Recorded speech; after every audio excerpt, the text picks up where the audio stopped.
reviens une nouvelle fois avec un nouveau thème et qui est la magnificence de la culture asiatique.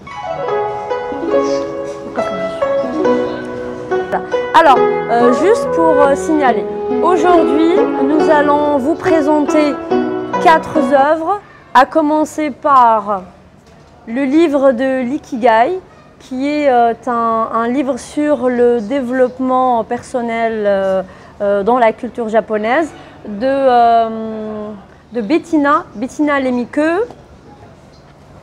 Nous avons aussi le célèbre japonais Haruki Murakami avec l'un de ses célèbres romans intitulé Kafka sur le rivage.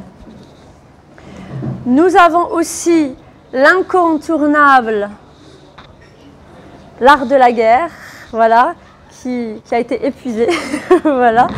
Et pour finir, nous allons avoir le pavillon d'or de Yukio Mishima. Voilà. Alors, pour aujourd'hui, ce qu'on va faire, c'est que nous allons essayer de vous faire voyager dans le continent asiatique. En même temps, nous allons parler de quelques anecdotes et tout en présentant les œuvres par rapport à un conditionnement historique, artistique, musical et littéraire. Voilà, notre café est ouvert. Je vous dis marhaba bikom et bon café littéraire. Voilà. Le Japon appelle la Chine la sœur mal-aimée. En 1937, Hirohito, l'empereur du Japon, a donné instruction aux Japonais dans une ville qui s'appelle Nanjing, où étaient stationnés 300 000 soldats exterminés jusqu'au dernier. Hirohito, l'empereur du Japon, a fait ça.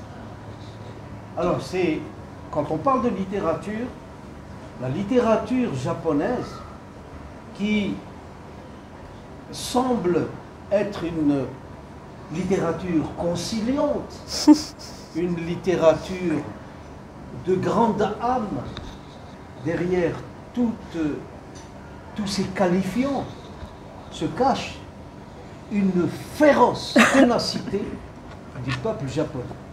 Et c'est en utilisant leur substrat culturel, les Japonais dans leur substrat culturel, c'est la violence. Les arts martiaux. Les arts martiaux, tous les Japonais sont d'obédience art martial. Les Japonais, d'une manière générale.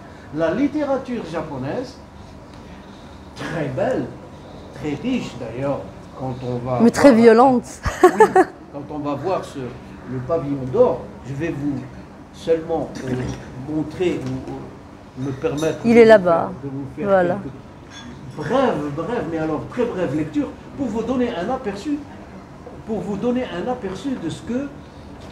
de ce qu'est l'écriture japonaise par rapport à la personnalité japonaise. Comment on peut, à travers un art scriptural prononcé, avec des métaphores, avec des illustrations ambiguës, comment on peut cacher, comment on peut désorienter le lecteur en le laissant penser que le Japon est un pays paisible, un pays, c'est un très grand pays, c'est un très grand pays scientifique, extraordinaire. Mais c'est un pays qui devrait être situé au pôle Nord, parce que c'est le givre chez eux. Bon, je voudrais, si tu permets, revenir à quelque chose que j'ai omis de vous dire. À propos de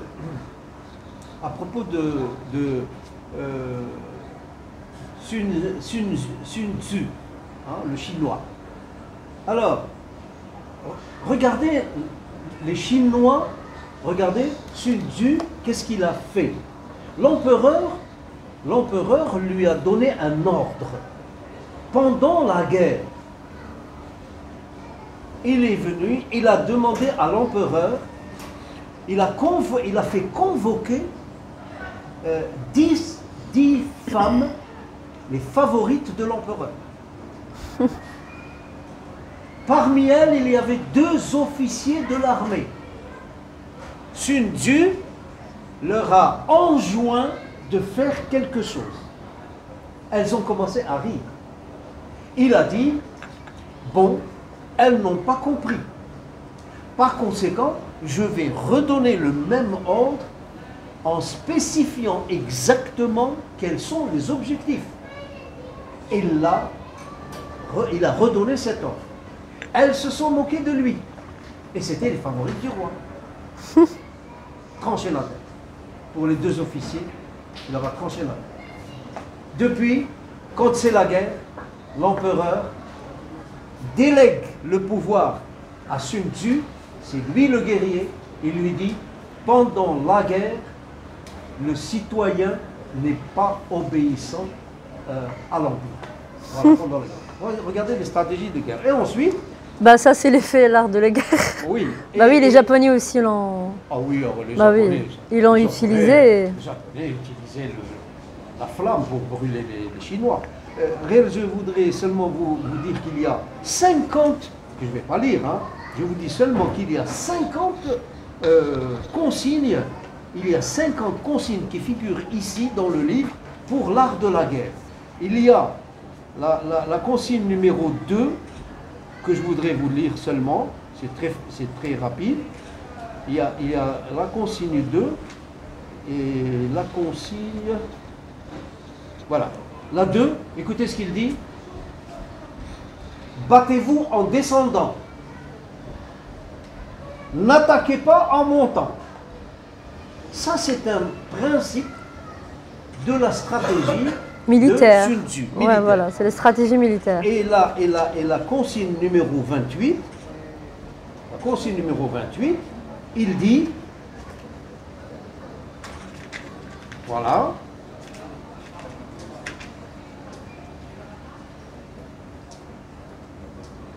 comment me demande, non, quand on me demande comment puis-je venir à bout d'une armée ennemie bien ordonnée qui est sur le point de m'attaquer, je réponds, emparez-vous d'une chose à laquelle il tient et vous ferez de lui ce que vous voudrez.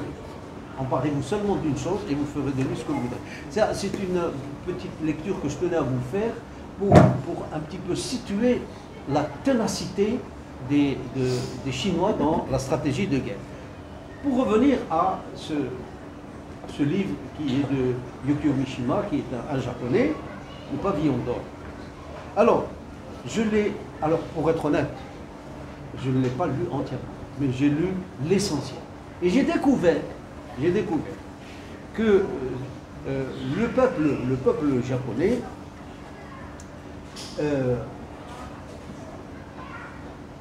japonais ose se dire. Le peuple japonais ose se dire. C'est-à-dire, sans tabou, il fait ça sans embâche, et il dit sa vie, il dit ses réflexions, il dit ses pensées. Son intimité aussi. Son intimité. Son intimité, oh, attention, il n'est pas du tout pudique. Non, c'est... Dans certains romans aussi. C'est le japonais, ce n'est pas un jugement, mais c'est en relation avec les lectures que j'ai faites.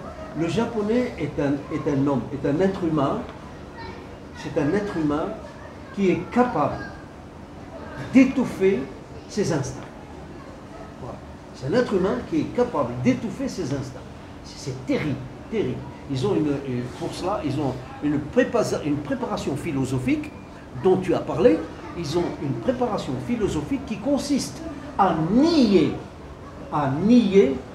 et à dénigrer la sensibilité qu'ils devraient avoir. Parce qu'ils sont trop fiers. Ils sont fiers, ouais, ils sont fiers, ils sont puissants, ils sont intelligents, ils sont guerriers et ils sont fiers surtout. Ils sont très fiers.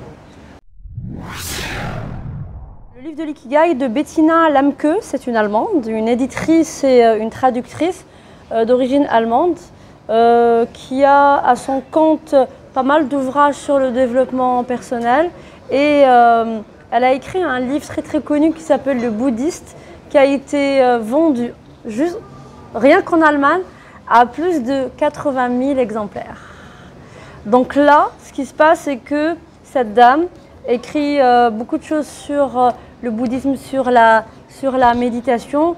Et aujourd'hui, je vais essayer de vous faire un petit aperçu sur le livre de l'ikigai. Alors, le livre de l'ikigai, c'est quoi? Comme le titre l'indique, le secret du bonheur. Donc, c'est un livre méthode, un livre réflexif sur la pensée même du Japon et sur son mode de vie. Alors, pour commencer, je dirais que en lisant le livre, j'ai vraiment été marquée par la façon dont l'autrice a écrit le livre. D'ailleurs, il y a je me suis prêtée au jeu, j'ai fait des exercices, regardez. Donc là, par exemple, il y a des chapitres où on va trouver des exercices et vous allez même vous auto-évaluer par rapport à ce concept. Alors, l'ikigai, tout simplement, c'est ma joie de vivre.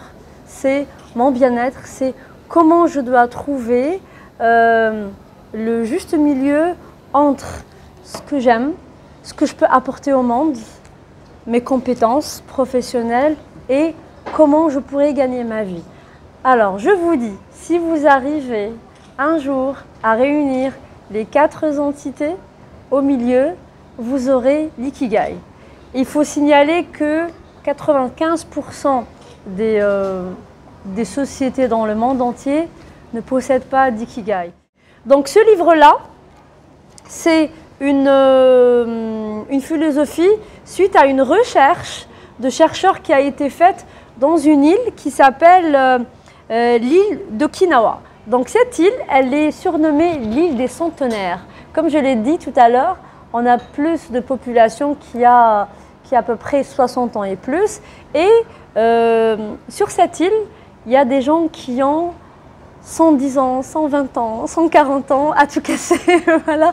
Et il y a quelques années de cela, des chercheurs occidentaux se sont intéressés à cette question. Mais comment font-ils, et plus précisément sur cette île, comment font-ils pour vivre autant? Donc la réponse était très simple. Il y a en principe 10 lois autour de l'ikigai. Donc la première loi ou la première règle, c'est rester actif. Même si c'est le cas de M. Omar Kazitani. Je dois rester active, je ne dois jamais être en retraite. Quand je dis être retraité, ça veut dire que je peux être retraitable par rapport à mon métier. Par exemple, moi je suis enseignante, je peux prendre une retraite, mais je ne peux en aucun cas être en retraite par rapport à ce que j'aime faire. Si on est par exemple passionné des mots fléchés, si on est passionné par les voyages, il ne faut en aucun cas arrêter. Pourquoi? Si on arrête, le cerveau va mourir et il va y avoir une sorte de bouleversement mental par rapport au physique qui va tuer en quelque sorte l'esprit même de la personne. Deuxième règle, prendre toujours les choses calmement. On a tendance, dans les sociétés actuelles, d'être dans tous les états, le cas du match de quelque chose, et en aucun cas, il ne faut stresser, angoisser, s'énerver, prendre toutes les situations, tout moment de panique dans le calme le plus total. Troisième règle, ne jamais manger à sa faim. Toujours laisser une petite partie qui va essayer de... Bon, c'est le cas de tous les Algériens, je pense. Voilà, l'Algérien doit manger à 100%. Les Japonais font ce qu'on appelle les jeûnes intermittents. Ils peuvent ne pas manger le matin. Ils mangent à partir de midi, 13h ou 14h. Par exemple, si on part sur Instagram où on cherche des maîtres yogis, on a beaucoup de yogis qui favorise cette philosophie du jeûne intermittent. Pourquoi? C'est une éducation pour le corps.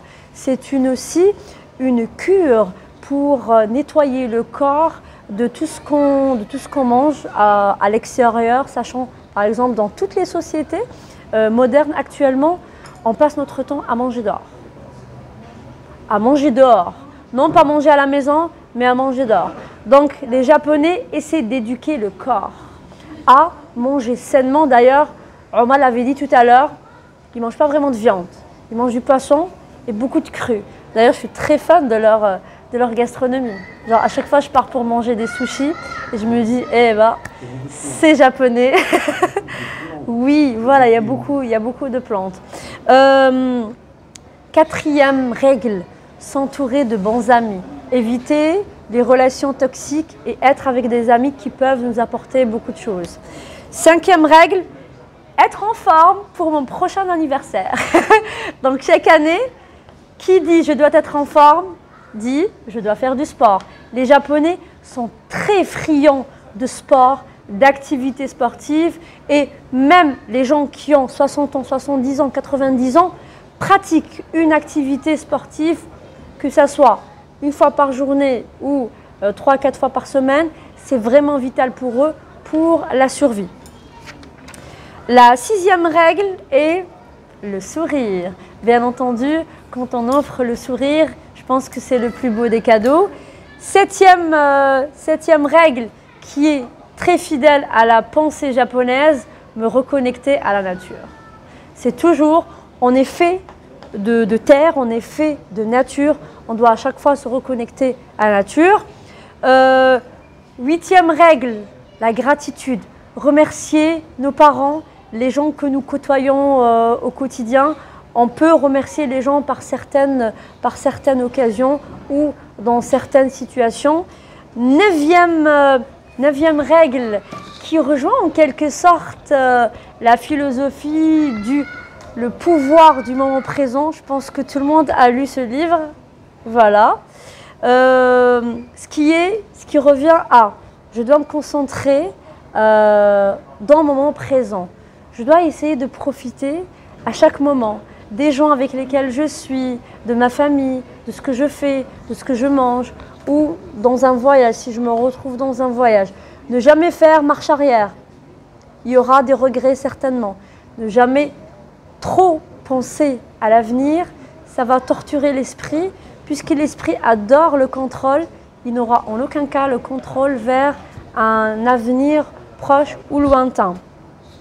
Enfin, suivre ou poursuivre mon ikigai.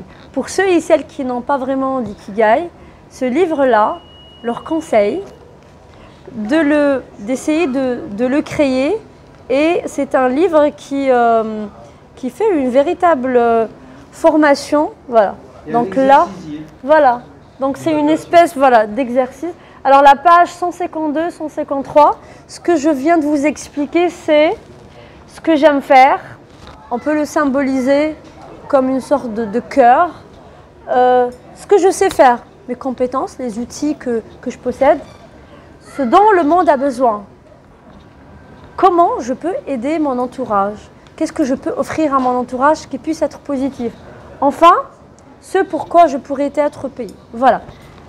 Là, c'était les 4 piliers. Maintenant, si vous avez ces 4 piliers, ça va vous donner ce schéma-là. Donc, ce pilier entre ce que j'aime faire et ce que je sais faire, c'est les passions. Entre ce que je sais faire et comment je pourrais gagner, c'est ma profession. Par la suite, entre ce que j'aime faire et ce dont je pourrais offrir au monde, c'est ma mission. Et enfin, entre ce dont je pourrais offrir au monde avec comment je pourrais être payé, c'est ma vocation. Donc, ceci est la définition exacte de l'ikigai. Donc, l'ikigai, c'est avant tout une philosophie. Je dois trouver un certain calme, une certaine paisibilité de mon être spirituel et physique, mais aussi ça doit rejoindre ces 4 piliers qui doivent être présents en permanence de mon âge très très jeune jusqu'à la fin de ma vie. Et l'ikigai doit naître de la fusion de ces 4 piliers. Et je vous conseille vivement de découvrir ce livre. C'est juste un régal. Et voilà, vous rigolez, vous faites des exercices de méditation, des petits exercices de respiration. On essaie même, moi je suis arrivée à converser en quelque sorte avec l'écrivain. C'est comme si il y avait une voix à l'intérieur du livre qui nous indiquait quoi faire. Et elle pouvait même, le livre anticipe certaines réactions du lecteur dans tel ou tel chapitre.